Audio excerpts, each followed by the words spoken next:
Hello, this is Lisa Russick And Misty Lore. with the podcast We Are All Psychic. And today I would like to know, Misty, do you still think we're all psychic? Yes. Yes. Lisa, do you think that we're still all psychic? Always. Always. I mean, I can change my mind, but I don't think I will. Okay, good. Good. We can start the podcast off on a right foot. Good. Yeah, right foot. And speaking of right foot, we want to talk about all the guests who have come on the show and put their right foot forward and been really vulnerable with us on the podcast. And this is a video podcast on Spotify listeners and watchers. And so we were thinking about how, there's a lot in common. We've had, I think we have like 270 or 280 podcasts right now that we recorded and posted, and they're still posted. There were a few little things I took out that were announcements. I didn't leave them posted. But so out of that, I would say probably 200 of those are interviews, wouldn't you say? Maybe more. Yeah, definitely. We've done more interviews than anything.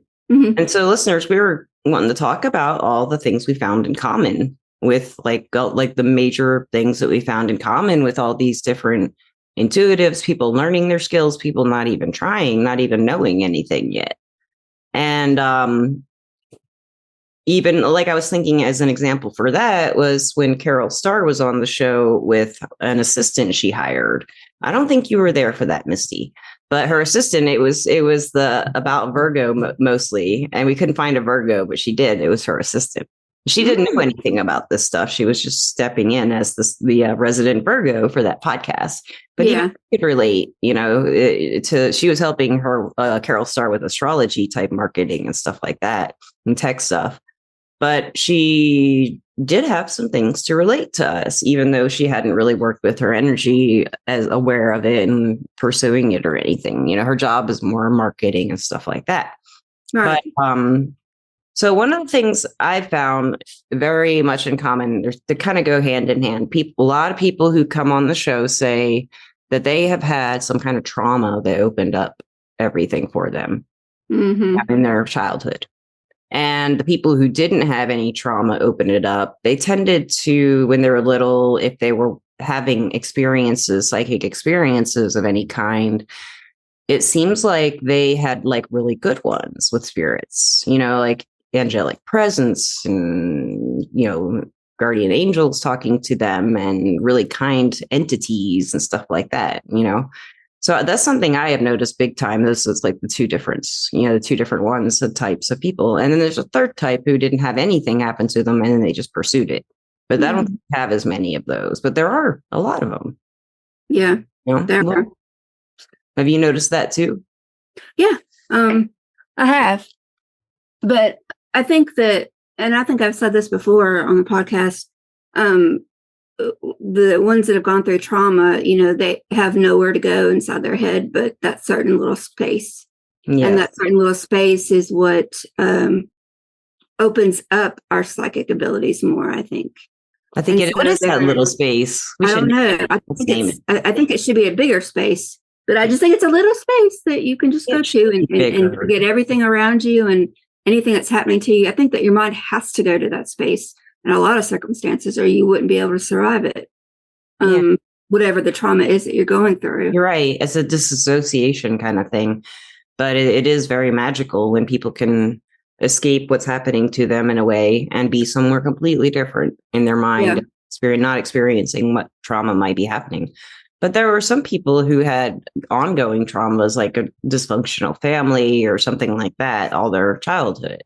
There were a few people like that, and they couldn't block it out all the time. So I think, like in those cases, they would talk about it a little bit, but they kind of learned a lot more with their empathy, I think, because they had to feel out the energy to see if anyone was moody, if their mood had changed. Oh, yeah. Like my older stepson, I didn't raise him all the time like I did Spencer, but he learned that I used to call him a ninja when he first moved in at 18 for good at that time. And because he would walk around so quietly and you couldn't feel his presence, because some people can just make their presence just like, not there. They walk in the door and it's just like, here I am.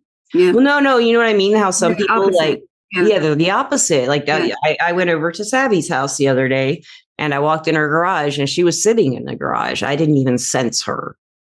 I had no idea she was there. And she's like, hi. Yeah. Some people can just like close their energy. And then Terry was really great at that. I mean, he could just make it seem like he didn't exist. His presence was gone when he was in the room. And I think that may have come from, dysfunctional families that go on and on and on. You live with them for a long time instead of just one or two incidents that really mess you up and traumatize you. You get used to it. Yeah. And in his example, he had to find ways to not be noticed so that he wouldn't have any fighting or anything. Mm-hmm. So sad too. Yeah, a lot of people, I think that's how they develop. They, for me, I didn't have the traumas and I didn't have any kind of real experiences. I had a big imagination, but I was more the type who went and pursued it. Right. But I mean, we can all look at our childhoods and find something that was traumatic to our little girl selves, the little person inside us, Mm-hmm. I'm trying to think like for me, I really didn't like being criticized. As a kid, I didn't really care what people thought of me, but I really wanted them to love me. I wanted to be loved. Yeah. So criticism often for me was they don't love me. I just made that on my own. If I'm being criticized, then they don't love me. That's little kid reasoning, So I would avoid any kind of criticism, any kind of like time to sit down and talk about what's wrong with you, Lisa. And that's not how it went. But right. You didn't do those dishes well enough. You didn't do this well enough. You didn't do that good enough. Stuff like that would really bother me, and I would feel unloved. And so I would go into my imagination and play with the imaginary things or whatever, glass animals, stuffed animals, the stories I played in my head with my toys. I wouldn't necessarily have to have my toys. I would prefer to have them. But sometimes even with the toys or in my imagination, I'd reenact what happened. I didn't realize I was doing that because it's their personalities and their stories, the dog family, glass animal family or whatever. And, maybe like the mom was hard on the puppy because the puppy, didn't poop in the right spot outside or something, and the puppy feels really bad and eats it, stuff like that. Maybe all crazy, because they're animals. And I would go to the extreme, and I didn't realize I was actually kind of psychologically working through just being criticized for the first time, life as far as I knew it and knowing what's going on, And a lot of it wasn't criticism. A lot of it was just, don't do that. You'll hurt yourself. Right. Tone of voice. You needed to learn. Yeah. The energy behind it was like, oh, they hate me. But that's not what's going on. They're teaching. Yeah. That's how you perceived it. Yeah. Yeah. It's funny how we perceive different things in different ways too, especially very much. I remember my mom in Chattanooga. So we moved there when I was 4 or 5. And it was right after we moved there. She said, Lisa, don't touch the stove. Because I was wanting to reach up and touch it. She's like, Lisa, don't touch the stove. It's really hot. It'll hurt. And of course, I got up there. See how hot. Yeah. And she's like, I told you. And she was more worried about me. Of course. Being hurt. But I took it as I did wrong by mom. Stuff like that. It's just me, the way I was thinking, not necessarily how I was being treated. Right. Because who wouldn't be like, right, 2 especially seconds. Your kid, yeah. Well, I just told her not to. Yeah, like, did it anyway. You had to find out the hard way. She should have told you to touch it.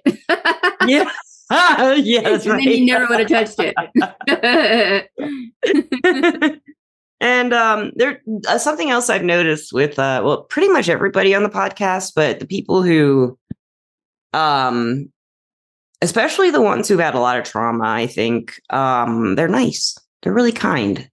These people who maybe, and especially in the dysfunctional types of families or situations growing up, they probably are the only nice people in their age group of the family, because it seems like a lot of them come from the guests have come from families who told them not to talk about anything like this if it's happening. But on the trauma end of it, I feel like these people really work through the trauma with energy, with spirituality, with their mind, with their heart, with their soul. And they're just nice people once they have started processing and working, and they're nice to everybody because they can really understand where people are coming from because they've been there. Or they can do the opposite and be mean as hell and do what they had been through onto others. Right. But we haven't had any of them on the podcast that I know of. Yeah. No. But there are people saying that it can, they think that that's how you're supposed to treat people. Yes. That's the way they were treated. And they act out in that way because of that. Absolutely. Absolutely. And those are the ones you got to watch out for. Yes. Watch out. So is there anything, I have a list of stuff that I've noticed. Is there anything in particular that you've noticed in common with a lot of our guests? I think that all of them eventually wanted something to believe in. They wanted something to reach out to help them. They needed that in order to move on or even get through whatever it was they were trying to get through. That they really wanted to know themselves and figure that out. Yes, and that's the way to. Yeah. To figure. Maybe they eventually got to that realization. I have to really know myself. I thought I did. Well, why do I do this? No, I don't want to think about that. And then you have to. You don't have to. You can. I mean, it's healthy to do. It is. Self-reflection and not being hard on ourselves when, like, thinking about the criticism, I shouldn't have been like that. No, it's okay that you were like that. You learned from even taking it the wrong way, a comment or something. But yeah, I think they wanted something external than another person necessarily, not a cat or dog, wiener dog, but like a soul, the spiritual side, an angel to come and just give them to faith. rescue them, help them. Yeah.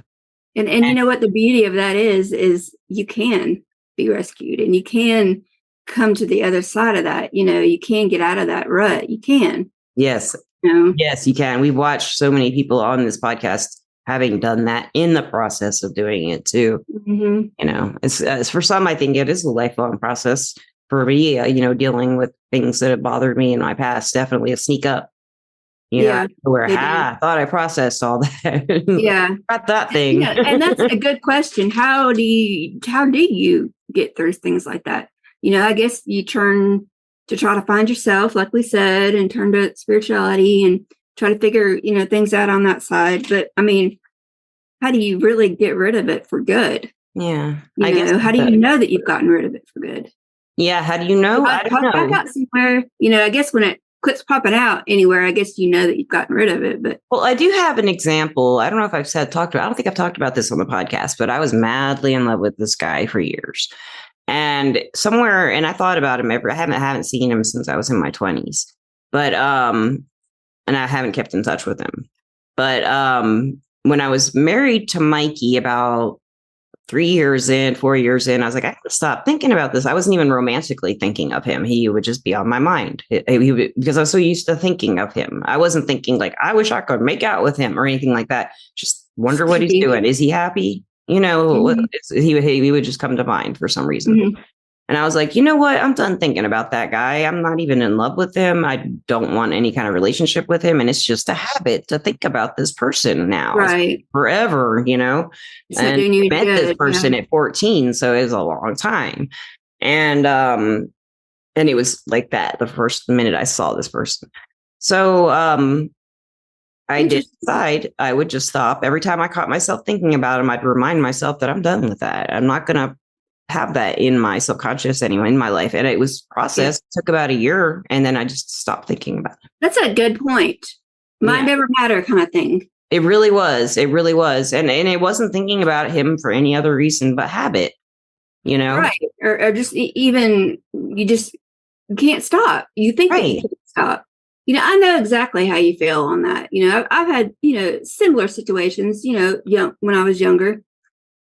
And it's like you're dreaming of something that's never to come or never even was. Yeah. It's like you're making it up in your head how. Yeah. What would have happened. Right. When knowing dang well it's not what would have happened or. No. No. But you're making it up. You're making your own ending to the story. Yes. There was no closure with that person. Yeah. That was part of it.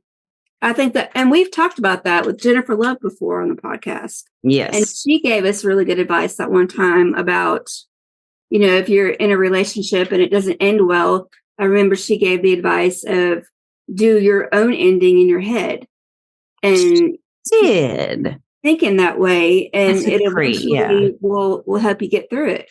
I thought that was just the most excellent advice I've heard. That is, and that really is. Mm-hmm. I forgot about that, but I'm gonna use that. Yeah, use that.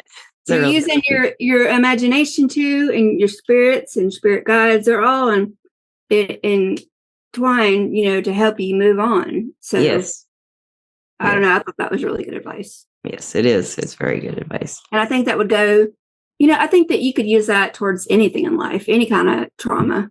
Yeah. Make it to where it had a happy ending. Mm-hmm. Especially if it didn't in your mind, and keep doing that over and over again. And then maybe the ending you would have wanted. Yeah. Yeah. That is good advice. It'll just go away. Hopefully. I mean, I'm not an expert or anything, but yeah, me neither. But that's with the, I don't know. I mean, I'm trying to think of any like hardcore traumas. I mean, other than being psychotic, that was a trauma. That was that was a trauma. That was the traumatic experience of my life. Uh-huh.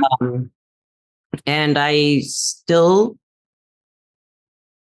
wouldn't talk about what happened during the psychosis for probably about 10 years. Mm-hmm. And then I started telling people like a little bit about what would happen, the details. Not too many details because they're horrifying. Well, yeah. Horrifying at the time. But it doesn't, if it happened again, I don't know if that particular type of psychosis and trauma happened again. I don't know how I'd handle it, because I'd handle it differently because I would know what it was. Mm-hmm. Because at the time, and you're older, too, and with and that's happened before. So the first time it happened, I thought this was just how it is, because that's how it makes you. How else are you going to think? Yeah, it's just like I've always been this way. Yeah, it's really weird.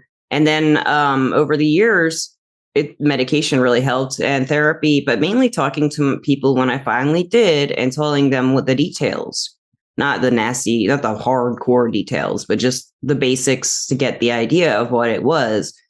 And I don't know, something about telling someone and made it less real, because it's ridiculous scenarios that could never happen. Right. But you like didn't the know medieval that period. Yeah. It was just, it was really good to get it off my chest after. Yeah. It felt good. It was like kind of weight lifted off of you. Yeah. And I don't have a fear of it anymore, because at one point I did have another psychotic episode, but it wasn't a full break like that one time. It was just like a few hours. Like I think I went not comatose. I'm sorry, catatonic, because that's what happens eventually. I'll just go catatonic. And I did not have my main medication for psychosis at the time. I had run out, and like there was a gap between when I could get it. It was something weird like that. And I think I'd gone like 3 days without it. And on that day, this is when I really needed that loxapine that I took at the time. And on the third day, I went catatonic. I just laid there. And I think I was with Mikey at that time. And he just, I don't know how this happened, but he went and got my medicine. So for some reason, I wasn't going to get it, or it was just ready that day, and I couldn't go get it because I was catatonic. And he went and got it. I got yelled at for it, but for him having to go get it. But he was yelling at me and stuff, trying to get me out of that. I kind of remember it when I'm catatonic. I can remember it, but what's happening is there are so many thoughts going through my head, and so many different realities at the same time in my mind and in my body and in my physical and in my energy. I don't know what's going on. It's just all too much, and I'll just stop. I can't respond or anything. It's just all too much. Yeah. The most overwhelming. Your mind does that on purpose. Because I can't take it anymore. Yeah. I have to shut down. Yeah. It shuts down. Yeah. Isn't that interesting? Yeah. That's another example. That happens. Yeah. The energy kind of helping me and taking over, because it does. I don't think that's brain power. I don't think it's my emotions. Catatonia. I think it's something that is psychological. It's chemical, but it also happens energetically. Yes. For me, it did, because I could it was weird because like when Mikey was yelling, come on, you're not catatonic, come on, yeah. And I just remember like seeing the sound waves and that was just one part of what I was experiencing in my head when I'm catatonic. Was like it was like in a tunnel, like he was down in a tunnel and his words were coming at me like, you know how you see those dolphin things on TV where they have a little boop, boop, boop, boop, boop coming out. It looked like that, like rings of sound. I mean, it's really disorienting. But time really is the thing that fixes everything in my case, you know, is as long, not fixes, but it gets easier to deal with and it goes away. I forget some things, you know, and that I love forgetting bad things, you know. Yeah, that's a good blessing on your mind too. Yes. You know, it does seem to forget, you know. And you know what else is kind of curious too is like when you're in the most painful event in your life, as far as physically painful, it's like once it's over, you kind of forget about it. I mean, you know that you were in pain. Like birth? But like, yeah, but you don't actually go back there. You know what I'm saying? You know that it hurt, but your mind won't let you back to that place. And it's kind of like that with having like COVID or a really bad flu or something, and you're dead for a week or whatever, just lying there, just anything, make this stop. And as soon as I'm better, you know, I forgot all about it. I can't remember. Right. You know, it is weird. Something like that. You do forget how intense like the pain was or something like that. But when it's happening, it's just brutal. But we do forget. And my one thing that always pops into my head, like when you said that, was childbirth. My mother always said that was the thing. Because they say that's one of the most painful things like ever. And I mean, I've done it. Yeah. I've never done it naturally, so I can't really say. Good. I've had other painful, very painful things happen to me. And I guess to get through it, my mind, the way I get through it, things is I talk reason with myself. You know, I'll be like, Misty, you know, I know this is painful, but you're going to get through it. You know, it's going to be better in the next, you know, 30 minutes or 45 minutes or whatever. Yeah. I think the most painful thing I've ever been through was when I had a, a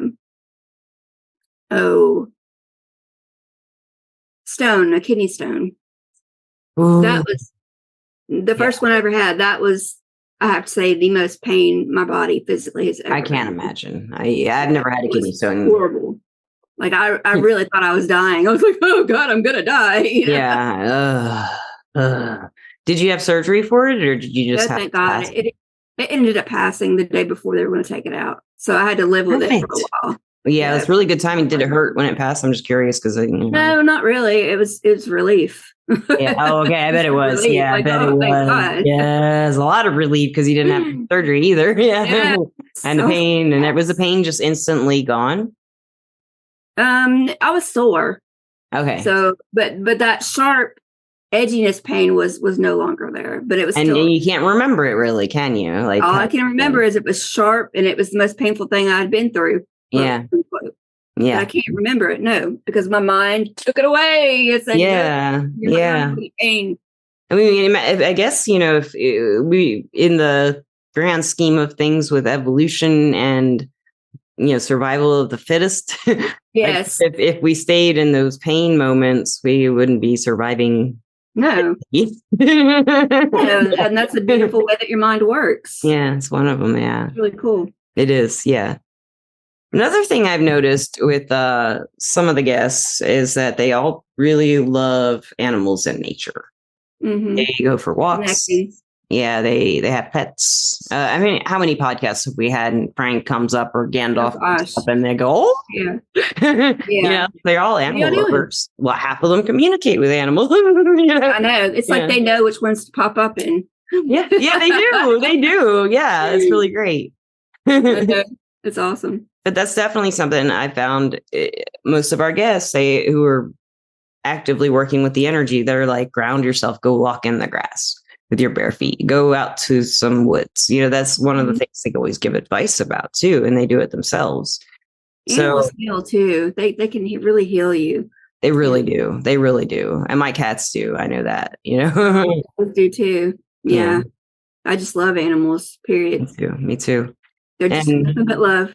Roaches can die, but they're not really animals. They're like, no, they don't count. I don't know what they are. They're not from here. They're pests.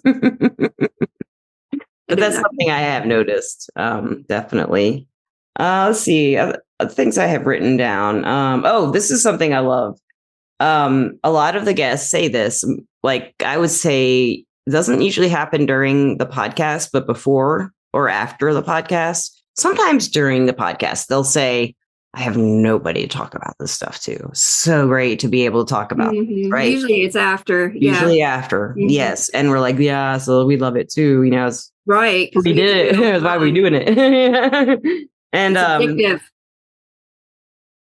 yeah, they're just so, and the look on their faces looks like relief and wide eyes. It's just like, oh, you know, so great. And then you're not treating me like I'm crazy, you know, and like, no, you're not. I'm glad.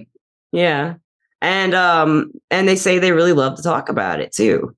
You know, when they get to talk about it, it's really fun, especially to other people who are involved with it in any way and know stuff about it. And they can have a conversation like we do with all our guests about stuff. Yeah, it is. I mean, we're all a part of spirit, and we're all, you know, a part of this, you know, big thing called, you know, life.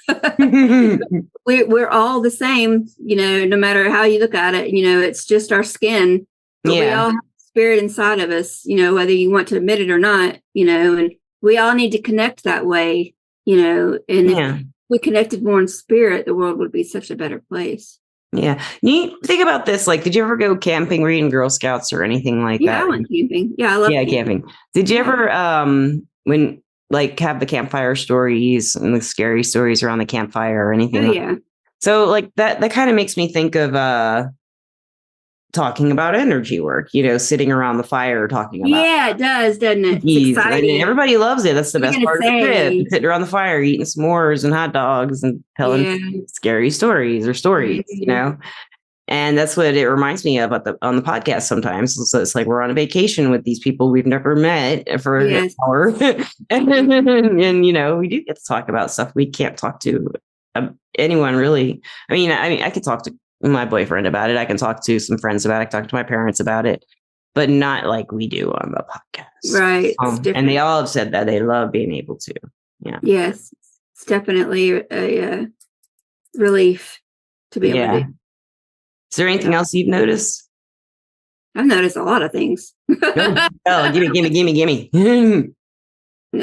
I've noticed that, you know, after the podcast, you know, when they are relieved, it's just like a lot of times that they don't want to let us go. Yeah. You know, they're just so, you know, attached to having somebody like that to talk to. Yeah. I think we all need somebody like that to talk to. Definitely. One person in our life that we can, you know, spiritually connect with.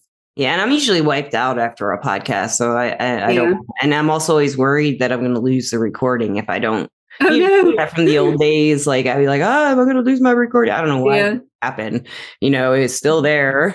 It's just listeners and watchers were on Zoom. So Zoom, if you use it, you know this, but if you don't, you record on Zoom and you record it onto your computer, it has to like compile. I don't know. It does like, you know, it thinks and processes and stuff.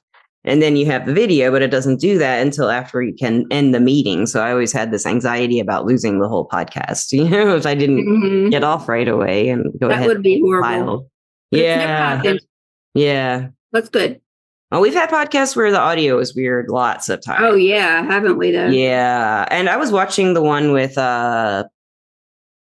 Miriam the other day. And I noticed it when I mixed it and I was watching it again and her voice cuts out a couple times and it's all like, so we still do have some weird things like that happen, you know? Yeah. I guess it would be the same if we didn't. Yeah. There's still some little things, but, and that's something I've noticed is like, with energy workers who, talk about their traumas and stuff. Those are the ones where stuff kind of goes wrong in the podcast sometimes with the tech stuff. Them maybe reliving it or something, or I don't know. I've noticed that though. You know. Yeah, I have too. And the other thing I have written down here is that like a lot of the guests, so this goes along with what we're talking about too, being able to talk to someone. They found groups when they were older, like circles and witch groups and spiritual groups, yoga groups, all kinds of different support. Oh yeah, for what they do, and that's awesome. Yeah, I wish we had that around here, something like yes, we can start it. Yeah, with what money? It all starts with one. Yeah. The only other thing I have written down is, I think I did talk about this already, that people were told by authority figures and their parents and teachers and stuff not to talk about things that did happen to them.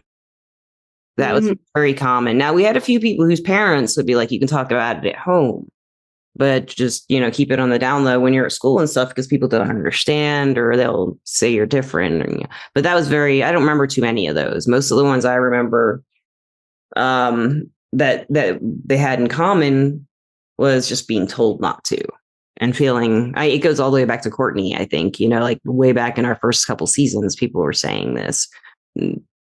And the thing that stands out to me is authority in particular, because that was the word a lot of people would use, authority figures, someone who supposedly has more authority than this kid. And the kid's like, but it's happening. And they're like, no, it's not. Shh. And so it gets really confusing. Can you imagine how confusing it is? Because it's sad. It is sad. And I think it's changing. I think it is. But I hope it is. Yeah, I would love to see that change happen a lot more. I hope we're still alive when we see it. Yeah.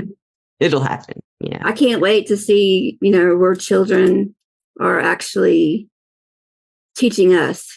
Yes, I know. And wiping our butts. They know more than we do. When we're old and spiritually. What'd you say? They know more than us spiritually. Oh, yeah. They're closer to that connection, that source. Yes, because they're younger. Yes. Listen to them. They have, and they don't know the words we know. They don't know the typical phrases and stuff. So they have unique ways. But we don't want to listen to them when they do. We want to just we don't talk about that. Yeah, you do. You listen, and I do, but a lot of people don't. Yeah. Why? I loved having children. I mean, I had biological children. I loved raising children. It's like raising Spencer, and the time I spent raising Gabrielle and Fina, got to raise her, but I spent a lot of time with her after I babysat her for a couple of years. But I really enjoyed hearing what they had to say. I loved watching them grow up and come out of that blah blah blah phase to a blah blah blah phase and then to a conversation. Yes, it's fun. It's wonderful. I'm watching the children grow into people. They're already people. They're little people, and they don't have those big vocabularies. So what they do say is just really profound a lot of the time. Yes, It's very sweet. Yeah, it is very sweet. Yes, it is. They got that heavenly voice. They still have that little angel smell right here. They do. Yeah, that's what makes them so special. And to ruin that is just horrible. So yes. And some people, the bad people, they look for that. It's like they do. They look for the sweet ones. It's so corrupt. It's weird.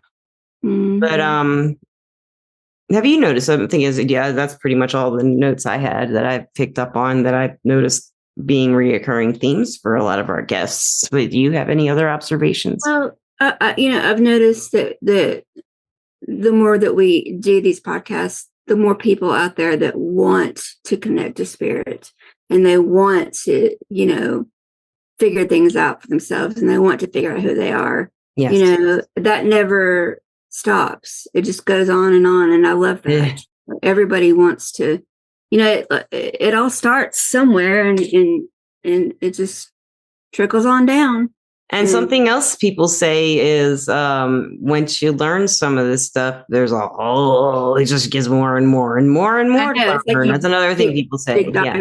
You dig deeper into the hole there. Yeah. I love. Yes, me really too. About it is it's never ending. And there's more and more. It just never ends. There's so much to it. There is. It's your imagination. It never ends. Yeah, it's true. It can go on and on and on. And at this time, we won't go on and on and on. I'll go thank our sponsor, Everclear. We could. Mm-hmm. But you would rather go watch football with Justin, right? Oh, you know that. So we would love to thank our sponsor, Everclear. Everclear is an advice app where you can get advice from psychics and empaths so you can get the clarity you need to create the life you deserve. You deserve it. And Rustic Psychic School app is in the Google Play and in the Apple Store. Woo-hoo! We had the first couple classes. No one showed up, but that's okay, because then we decided that we would also offer downloadable classes. So the teachers we talked about this, and I think Nathan gave me the idea when I was talking with him after the podcast. Yeah, I learned a lot from him. Yeah, oh yeah. He was like, why not offer both live and I was like, yeah. So I think listeners and watchers, the teachers are gonna start recording some classes that you can just get downloaded from the app onto your phone, or you can stream it and learn from it that way. So we'll have two different ways that you can learn right now. And there's lots of reading on the app. So yeah. Yes. Lots. All right. And lastly, listeners and watchers, and Misty, thank you. I love you. Thank you, Lisa. Misty gave me some awesome Christmas presents. We did our Christmas. They gave me some awesome presents. Yeah, I got this candelabra. I posted it on Instagram. If you saw that thing, that was it. She gave me it. It was really cool. It is really cool. I'm going to put the candles in it after this and go sit and stare at it. I don't blame you. And listeners and watchers, we couldn't have Jade tonight. We've had to reschedule with Jade so many times, but she's coming back. She did the channeled messages, one of the channeled messages guests. And she's coming back to talk about when she channeled our messages and what happened afterwards. We're going to tell her what happened. Yes, and relate all that good stuff. And lastly, I guess have a great time. Evening. Wherever you are, whatever you're doing, we love you. We love you. Peace out. Thank you for listening. Thank you for listening and watching. Thank you, Missy. Bye. Peace out. Love you. Love you.